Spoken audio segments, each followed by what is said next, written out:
Graham. I'm Steph Endeavor. I'm the organic chemist here at Lawrence. It's my pleasure to introduce Samantha Koski, a researcher in my group. Samantha comes from Kenosha, Wisconsin, south of my native Fond du Lac. So she came in, took organic chemistry from me as a sophomore, and she liked building stuff, and so we put her to work in my lab in the summer of 2016.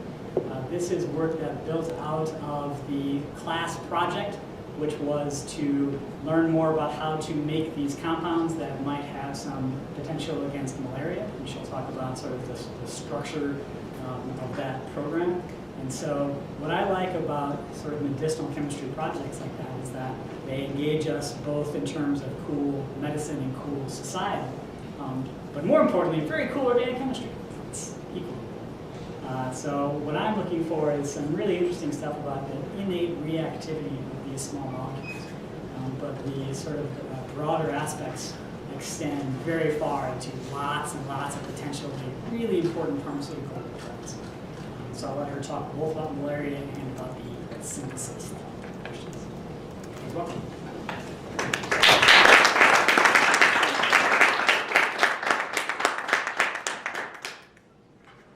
Thanks, Stephen, for the introduction. Thanks, everyone, for coming. This talk has pretty good timing. Wednesday was World Malaria Day, which is pretty cool. NPR did a whole thing on it. So like Stephen said, I'm primarily going to work on the chemical synthesis of molecules, but I'd also like to talk a little bit, before we get into that, on malaria itself. This map shows the areas of risk of malaria. The darker the color, the more risk you have of contracting the disease when you're there.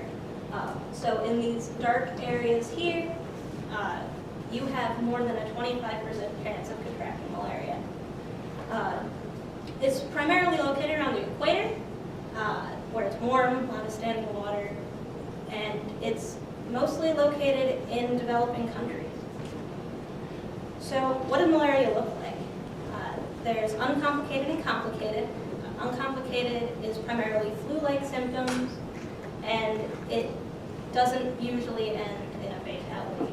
But then severe complicated malaria, it starts with a high fever, but then you have low blood cell count, you have vomiting, lack of energy, convulsions and coma, and this very commonly ends in fatality. So how does it do that? The parasites grow within the liver and move into the bloodstream. They cause these cells to burst, and that's what causes the symptoms. So we're taking drugs and we're trying to affect malaria. So we're going to move our way into the red blood cell. We start on the inside of the cell, we have hemoglobin. This is where you have your iron content and your oxygen. What the parasite does is it breaks this up. It leaves behind heme, which on its own is toxic to the parasite. So what the parasite does is it polymerizes it, which just means it links them all together. In that form, it's called hemozoin, which is not toxic to the parasite. So what our drug does is it breaks apart or prevents the polymerization, and we get heme. I'm not going to really talk a lot about this in detail. I just wanted to point out that there are several parts of the life cycle, and right here, where it's in the blood, is where the drugs are affecting. So we have to go about treating this. We started with quinine. Quinine is naturally occurring, started in birch bark. We're looking primarily here at the structure. So you have this double ring structure, and across from the nitrogen on this carbon, you have some substituent or arm or branch. The first synthetic drug was chloroquine. It also shares this structure with a substituent across from the nitrogen. But we had this need for more drugs because malaria started becoming resistant. Another drug is mefloquine. Again, we have that structure. They all share this double ring structure. What else is, the other thing that's interesting about mefloquine is these trifluoromethyl groups. What makes these important is they're metabolically stable, which just means they stay in the body longer, which means they can act longer against the parasite. So this map shows the spread of resistance, which spreads very similarly to a disease. The darker the area is earlier that resistance occurred. So here, around Cambodia and Thailand, resistance started against malarial drugs as early as 1957. And in that area, scarily enough, none of the current medications are active against malaria. There are other drugs that have been developed since chloroquine, and we're seeing now that resistance is building up against those too. That's where open source malaria comes in. The Open Source Malaria Project is based in Sydney, Australia, and it's an international group of scientists. There are 3 main stages to this project. The first is drug development, where you start designing drugs, what you want them to look like based on the structure and past drugs that have been effective.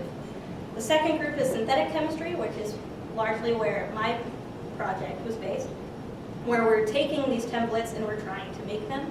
And the third group is the biochemistry, for the most part, where we're testing these drugs against malaria and seeing if they work against the drug, against the parasite, and if they're going to hurt us, if they're toxic because of how long they stay. So the drug we want it to be effective and unpatented and open source. Since no one's paying for the information, it keeps the cost of the drug low, which makes it applicable to be used in developing countries. Some of the molecules they've made, this is the first one. This one is the leading Series 4 molecule. Series 4 meaning the 4th kind of molecule they've tried to create. Again, we see this double ring structure, and next to it is the molecule I want to make. They share a lot of similarities. We have 2 ring structures, and then we have arms coming off of these 2 carbons in both cases. You'll notice there's an oxygen and a sulfur. That is why I chose this molecule. It was the only one in this series that had this sulfur that I could find at the time, and I was interested in seeing how that would work. But with this being the first one, they were able to test it against the parasite.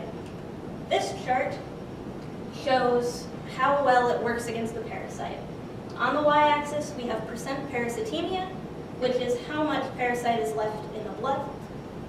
And we have time in days after infection on the x-axis. The solid circles is 0 concentration, so no drug. And all the dots being treatment. With no treatment, parasitemia increases, but with 100, the units here being milligrams per kilogram, which means milligrams of the drug for every kilogram of host, like cell or person. So here, these triangles are 100. So it kills the parasite really fast. And we can also look at the upside down triangle here, which is about 50, which correlates to this chart here, which is related to toxicity. On the y-axis here, it's concentration of the drug in the blood, and on the x-axis, it's time in hours, so how long the drug stays in your system within the day. The lowest they show is the 27 milligrams per kilogram dose, and we get a quick decrease. But with the 56, it stays in your blood for a long time. So these 2 charts in combination would help the people who are looking at this part of the project kind of determine which dose would be safe to use. But I said I was doing the synthesis part. So what does that really entail? It's a lot like baking, where you take a recipe and you get a product, in this case a pie. What I did in the lab was I took a procedure, which we found in a paper, and we tried to get a molecule. But it's also a lot like trying to solve a puzzle. So this is the picture on the box. You know what you're trying to get. And you break it up. This piece, sans the sulfur-carbon bond, is the easier part. It's well-known chemistry. It was made in an Organic 2 class in one of the research projects we do. It's kind of like putting the edges of the puzzle together first. This bond was made by Ken Grody after I left the lab. And this part is what I was focused on. The hard part of this molecule was getting this group to go right there. There's no control over where this bond is made. It can go here or here. So that was the big struggle, was how do we get the molecule to look like that? So we have to add this group. So this was the best way to make that bond for a long time, but there are a lot of issues with it. It's toxic. It's gaseous, so it's really hard to work with. It costs a lot, so it's not cost effective. And low yield means we don't have a lot of product that we want at the end. So we want to do something that'll work better. And that's where Phil Barron comes in. He and his students came up with a series of radical intermediates, radical reagents, which will help make this bond much safer. So this was the starting material, and we added one of these reagents here, this zinc trifluoromethyl sulfate, with tert-butyl hydroperoxide and some solvent. But we get two products, which is not what we want. We really want this here, and not so much that one. That's just based on structure and what we know from previous molecules. I mentioned radical, so what is that? Well, a radical is a single electron, so usually you have a lone pair, which just means 2 electrons. A radical is one of them, and it's very reactive. So this is how the reaction mechanism that goes into making this compound. So we have our hydroperoxide, we lose OH, and the radical is formed here. We use a trace metal, which is actually really hard to avoid. Any speck of rust will help this reaction along. And then we add the reagent from Phil Barron, and the radical is now on this group. On this side, not a huge part of the reaction, we end up with this ion, but over here we get this radical, which is really cool, because before what we had was that really toxic and gaseous reagent. So we add our starting material. The AR here just means it's a ring. So the radical reacts here, shown here, where we have the electrons kind of moving together. And we add more peroxide, where we have this hydrogen and this OH come off, and we get water, and it reforms this radical, which continues in a cycle. And we get our product. Yay. But again, we get 2. So we really want to try to separate those out. The best way to do that is through column chromatography. There are 2 phases. There's the stationary phase and the mobile phase, which is a liquid. It's a solvent that runs through. The best way to explain this is it's like a race. You get everyone lined up on this solid column, this sandy silica, and you run the solvent through, and the one that sticks to the column the least comes out first. There are 2 different contexts that this is used. It's in purification, where you want to separate 2 things that aren't the same stickiness. or data analysis, where we can hook it up to a machine and kind of see how much of each we have.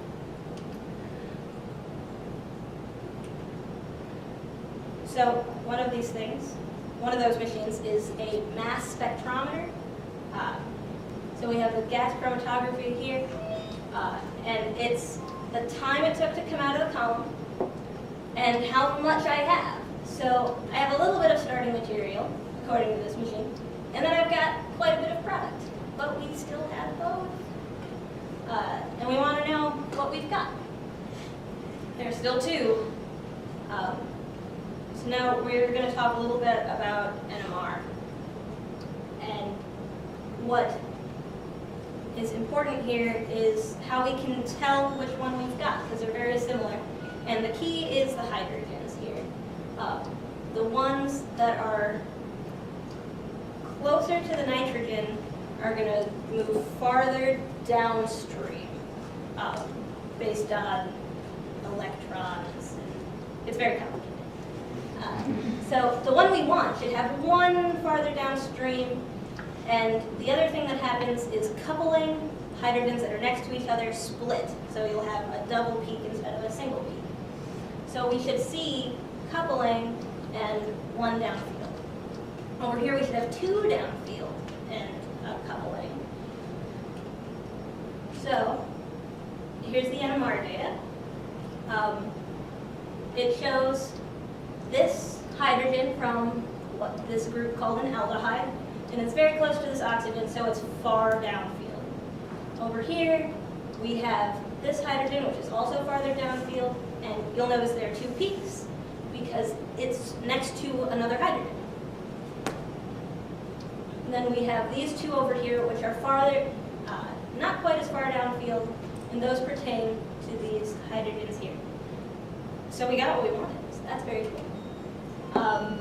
So just showing, again, this is what we wanted, and we're able to get back there. What we want to be able to do in the future is create different versions of this drug. We want to first combine the pieces, and then we can mess with the sulfur a little bit. We can add one or two oxygens, and what we do with this is it could give slightly different binding. One could be more effective than the other. So being able to make all three of these would be really awesome to be able to send. I'd like to thank several people, the first being Stefan for being a fantastic advisor, both academically and in the lab. Christian Bell, who worked in the lab with me that summer where we started. All my seniors for all their wonderful feedback. Daniel Martin for being there when we needed anything, primarily stockroom stuff, but also emotional support. The whole department for being there for my 4 years, funding, which is nice for that summer, particularly, and Phil Barron for his fantastic reagent. Thank you.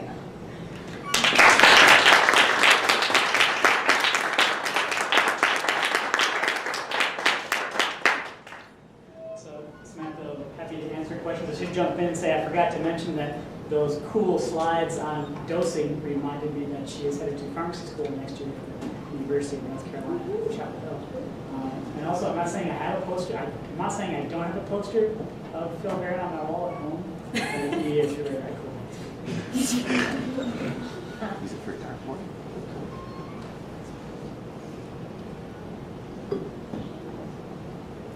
So my understanding of the open source malaria thing is that you have a bunch of molecules that you're trying to test. So is anything that you've done from your sulfur-based one, is there another sulfur-based in a different part of the box that this work can be used with? Or thoughts on that? That is possible. Do you mean, like, because I said there were 4 series, you mean the other series? Right. Right, okay. So they're currently, from my understanding, they're working just on Series 4 right now. That's their big thing. So from Series 4, back in 2016, when I looked, there was only the one with sulfur. It's possible they've also added some, but yeah, that's something that's actually pretty easily looked up, so I can look that up for you. Other questions? I know you kind of went into this, but I was just curious if you could maybe explain again how this molecule you synthesize, or you are contributing to the synthesis of, how that works to kill the parasite. Yeah, so chloroquine and mefloquine, the ones I showed, they break up they prevent the polymerization of heme. I'm not sure what the mechanism for all of them are, if they all follow the same mechanism or if they're different ones. Mine hasn't been sent out, so I wouldn't know if we would know the mechanism at all. But my understanding is the earlier ones prevent polymerization and keep the toxic heme in the cell to kill the parasite.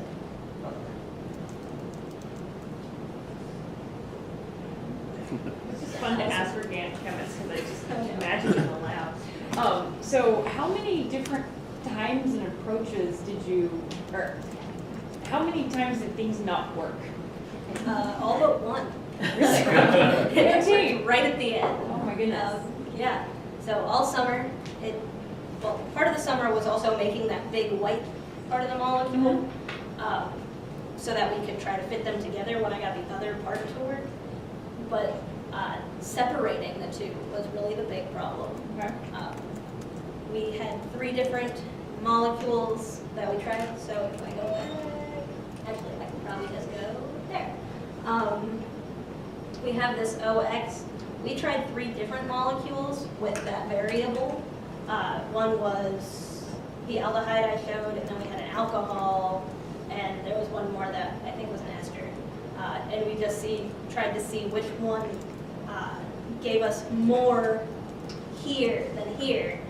And the aldehyde gave us like 85% here and 15% there, roughly. I don't know exactly why, because it's not as, like, the radical reaction doesn't follow orgo-1 rules. I'm always just so amazed at how it seems like when the synthetic chemists give these work talks, they're like, oh yeah, we mix these things together, and then all of a sudden it popped out, and then I slowly learned that I is took 2 ISs. right. It takes so long to get After the started. summer. It was like 30 weeks of work. This is incredible.